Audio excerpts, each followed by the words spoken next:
नमस्कार बच्चों। हमने अध्याय प्रथम के भारत का वैभवपूर्ण इतिहास में साहित्यिक स्रोत के प्रकार पढ़े थे। तो साहित्यिक स्रोत में हमने सबसे पहला धार्मिक स्रोत पढ़ा था, जिसमें ब्राह्मण साहित्य, बौद्ध साहित्य और जैन साहित्य था। ब्राह्मण साहित्य हमने पिछले वीडियो में पढ़ लिया था। अब हम बौद्ध और जैन साहित्य की बात करने जा रहे हैं। बौद्ध साहित्यों की बात करें तो प्राचीन भारत के इतिहास को जानने में बौद्ध साहित्य का भी बहुत बड़ा योगदान है। बौद्ध साहित्य जो है, उनमें सबसे प्राचीन ग्रंथ त्रिपिटक हैं।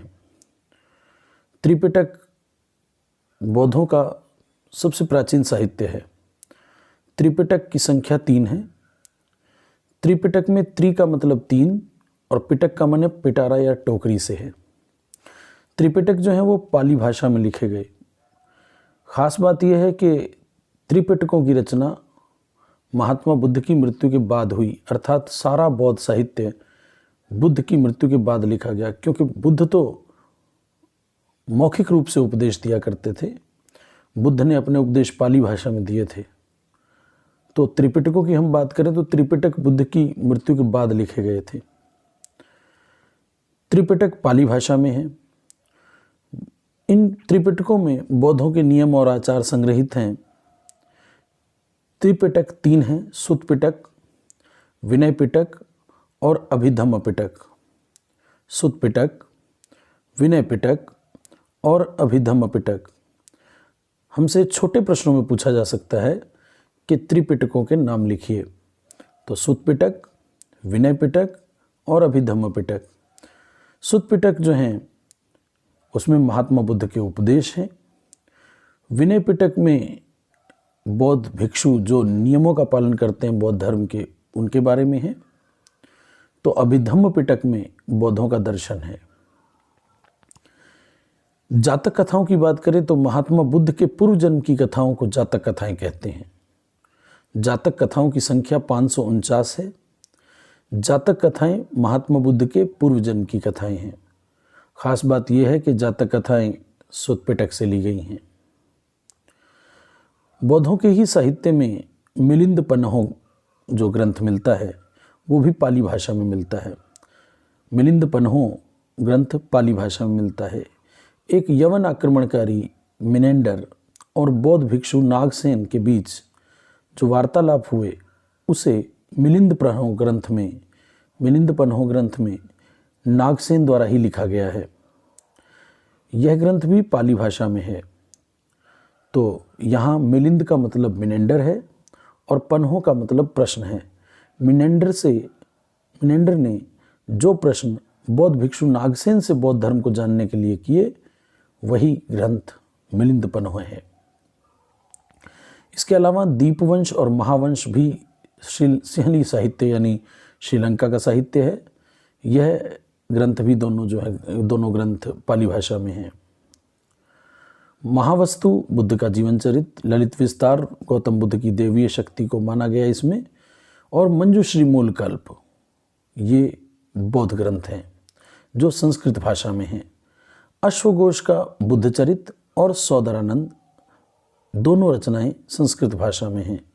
तो खास बात है हमारी परीक्षा के लिए कि अश्वघोष की 2 रचनाएं लिखिए। तो अश्वघोष ने बुद्ध चरित्र, बुद्ध की जीवनी लिखा, और सौदरानंद लिखा, जो दोनों संस्कृत में हैं।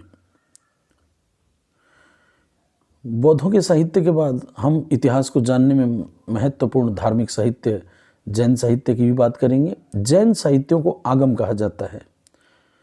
जैन साहित्यों को आगम कहा जाता है। जैन साहित्य प्राकृत भाषा में है। आप जानते हैं कि बौद्ध साहित्य पाली भाषा में है, तो जैन साहित्य प्राकृत यानी अर्धमागधी भाषा में लिखे गए हैं। आगम जो ग्रंथ हैं, जैन साहित्य हैं, उनके अंतर्गत 12 अंग हैं। ये अंक नहीं है, अंग है। 12 उपांग हैं, 10 प्रकीर्ण हैं, 6 छेद सूत्र हैं, 1 नंदी सूत्र है, 1 अनियोग द्वार है और 4 मूल सूत्र शामिल हैं।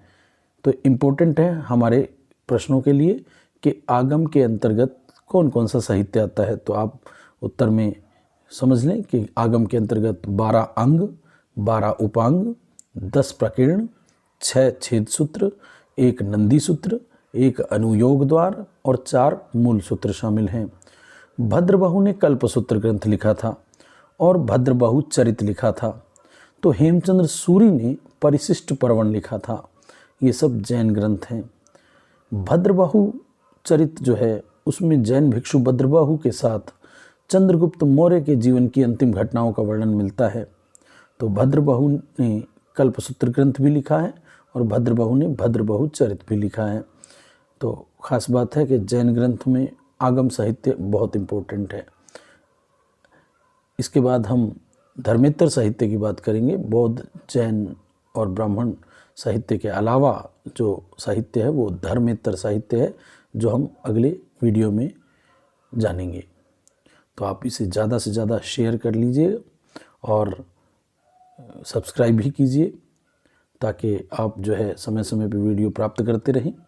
और जिन बच्चों ने अभी ये वीडियो नहीं देखे हैं वो अवश्य देखें, अपनी नोटबुक में नोट करें, ताकि रेगुलर उनकी पढ़ाई हो सके, क्योंकि बोर्ड परीक्षा में उन्हें पास होने के लिए अधिकतम मेहनत करनी पड़ेगी। आशा है आप मेरी बात पर गौर करेंगे। धन्यवाद।